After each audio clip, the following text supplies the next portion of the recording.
All right, today we are diving into one of the most challenging, maybe even one of the harshest ideas from Robert Greene's The 48 Laws of Power. It's Law 10, avoid the unhappy and unlucky.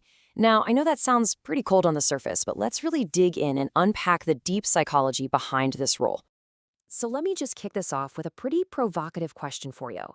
Can you actually catch misery? Like you'd catch the common colds? Well, according to this law, the answer is a resounding yes.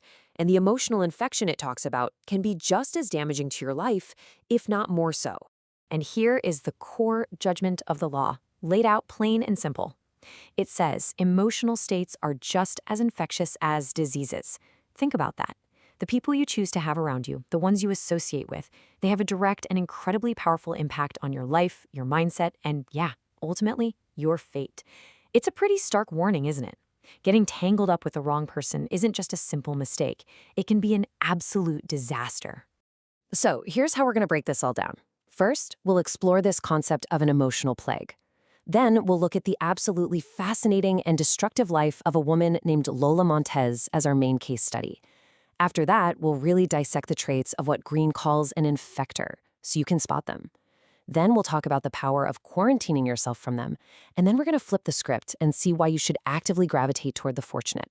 And finally, we'll look at why Greene insists this is one law with absolutely no exceptions. Okay, so let's start with this idea of an emotional plague. The law frames this not just as, a feeling of sadness or being down, but as something tangible, active, a hidden danger. Now, it is absolutely crucial to understand a key distinction right off the bat. This law is not telling you to abandon people who are hit by genuine, random misfortune. The focus here is on a very specific type of person, the infector. This is someone who doesn't just have bad luck. They seem to attract chaos because, well, they're the ones creating it. They are the architects of their own misfortune, and it's a pattern, a cycle of destructive behavior. And there is probably no better example of this kind of character in history than Lola Montez. Her life story is just this whirlwind of drama and ruin that really serves as a powerful, powerful cautionary tale. Just look at this timeline. It reveals a truly astonishing pattern of destruction. She's in Paris, and her lover gets killed in a duel that she provoked. So she moves on to Munich, and her affair with King Ludwig I literally causes riots that cost him his crown. Then she's in England. Her husband drowns after they have a fight. She heads to California, gets married again, and that marriage implodes, ending in, you guessed it, another man's death. You can see this clear, undeniable pattern. Wherever Lola went, chaos, ruin, and even death were sure to follow. It's not a coincidence. This quote from Leonardo da Vinci is just the perfect metaphor for how an infector like Lola operates.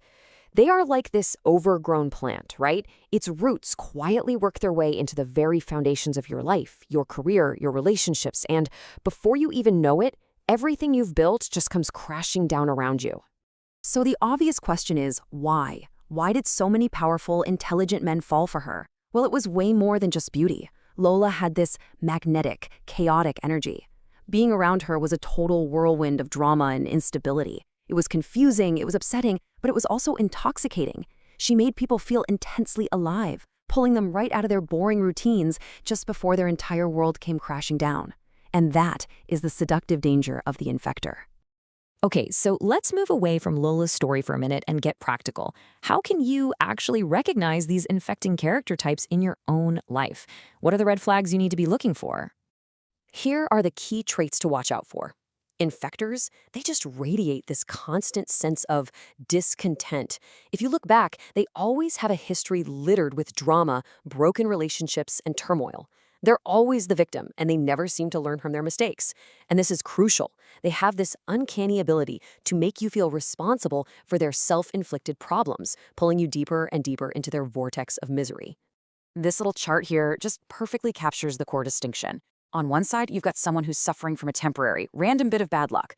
They absolutely deserve our sympathy and help. But on the other side, you have the infector, a chronic source of self-made chaos. Their misfortune isn't just an event, it's a repeating pattern. And if you get too close, that destructive pattern will inevitably become part of your life too. So what's the solution? What are you supposed to do? Well, the law proposes a simple but, let's be honest, very difficult strategy. quarantine. And it's presented as a necessary act of self-preservation. Think of the classic story of Julius Caesar's assassination. Brutus was a noble guy, he actually respected Caesar, but he associated with Cassius, a man who was just consumed by this deep envy and resentment. And slowly but surely, Cassius's bitter perspective infected Brutus's mind, twisting his sense of honor into a justification for murder, which of course led to tragedy and their own deaths. So how do you actually apply this quarantine? Well, there are 3 key steps. First, you have to recognize the signs, not just in them, but in how you feel. Do you feel drained, anxious, or guilty after you've been with them? Second, and this is the hardest part for most people, you have to resist the urge to help them, to try and change them. You can't. You will only get dragged down into their chaos. And that leads to the final, brutal step. Flee. Create distance, cut the ties, and do not look back. Okay, but avoiding the negative is only half the battle, right? The other side of this law is a proactive strategy, to actively seek out the fortunate. You see, the whole principle works both ways.